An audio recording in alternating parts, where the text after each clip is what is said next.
ഇത് ഞാനേ ദോശയുടെ കൂടെ കഴിക്കാനുണ്ടാക്കിയ കപ്പ കൊണ്ടുള്ള സ്റ്റൂ ആട്ടോ.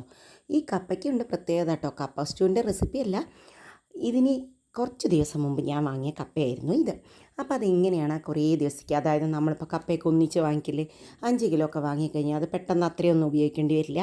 ബാക്കി എങ്ങനെയായാലും വരില്ലേ. അപ്പോൾ അത് നീലം പായാതെ എങ്ങനെ വെക്കാം എന്നുള്ളതാണ്. അതിനായിട്ട് തോലൊക്കെ കളഞ്ഞിങ്ങനെ നന്നായി കഴുകിയെടുക്കുക. എന്നിട്ട് നിങ്ങൾക്ക് ഇഷ്ടമുള്ള ഷേപ്പിൽ മുറിച്ചിടുക. അതായത് ഇത് പിന്നീട് മുറിക്കാൻ പറ്റില്ല, അതുകൊണ്ട് തന്നെ ആവശ്യമുള്ള ഷേപ്പിൽ വേണം വയ്ക്കുക. അപ്പോൾ വലിയ പീസുകളായിട്ടാണെങ്കിൽ വലിയ പീസ്. ഞാനിപ്പോൾ എനിക്കിത് കറിക്കൊക്കെ പാകത്തിന് അരിഞ്ഞിട്ട് വെച്ചാണ്. എന്നിട്ട് വെള്ളത്തിലിട്ട് നന്നായി 2-3 പ്രാവശ്യമൊക്കെ കഴുകി ക്ലീൻ ചെയ്തിട്ട് ഇതേമാതിരി ഒരു പ്ലേറ്റിലേക്ക് മാറ്റുക. അതായത് വെള്ളം കളയുക എന്നുള്ളത് മാത്രമാണ് ഉദ്ദേശം.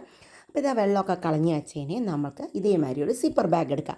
അതായത് ക്ലോസ് ചെയ്യാൻ പാകത്തിലുള്ള ഒരു ബാഗ് വേണമെന്നേ ഉള്ളൂ. പ്ലാസ്റ്റിക് കവർ എടുത്തിട്ട് അത് പിന്നീട് ടൈറ്റായിട്ട് കെട്ടിയാലും മതി. അപ്പോൾ ഇതാ ഇതേമാതിരി അങ്ങോട്ട് ആക്കിയിട്ടുണ്ട്.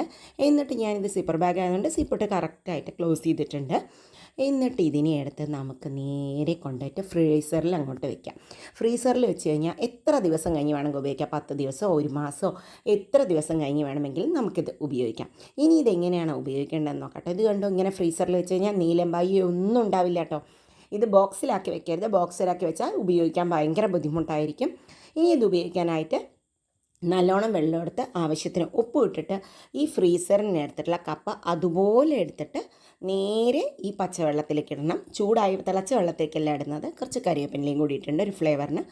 എന്നിട്ട് ഇതിനെ ഒരു അരമണിക്കൂറോളം 25 to 30 മിനിറ്റോളം തിളപ്പിക്കാം.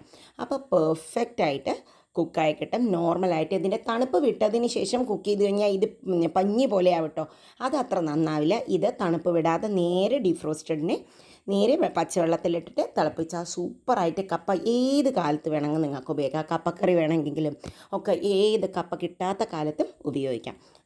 ഈ ടിപ്പ് നിങ്ങൾക്ക് ഉപകാരപ്രദമായെങ്കിൽ ഒന്ന് ഫ്രണ്ട്സായിട്ടൊന്ന് ഷെയർ ചെയ്യൂ. ഇഷ്ടപ്പെട്ടുവെങ്കിൽ ലൈക്ക് ചെയ്യാനും സബ്സ്ക്രൈബ് ചെയ്യാനും മറക്കല്ലേ. വീണ്ടും അടുത്ത വീഡിയോയുമായി വരാം. ബൈ. Thank you.